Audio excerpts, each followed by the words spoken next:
দীর্ঘ ১ বছর পর দেখা করলাম এই অসহায় মামার সাথে। আসসালামু আলাইকুম দর্শক, আমি গতকালকে ঢাকা থেকে বাড়িতে আসছি। তো আমাদের এখানে আমার একটা মামা আছে, যাকে আমরা মামা বলে ডাকি, আমির মামা। চলেন আসার পর থেকে তার সাথে দেখা নাই। সে অনেকবার আমার খোঁজ খবর নিয়েছে যে আমি কখন আসবো, কবে আসবো। আজকে আমি তার সাথে দেখা করব। চলেন আপনাদেরকেও শেয়ার করি, আসেন।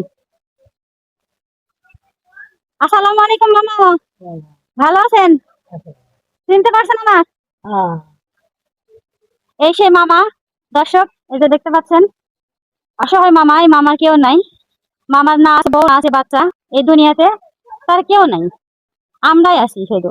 আমাদের বাড়ির পাশে ওনাকে একটা, এই যে এই বাড়িটা থাকার মতো কোনোভাবে করে দেওয়া হয়েছে। তো উনি মূলত এখানেই থাকেন।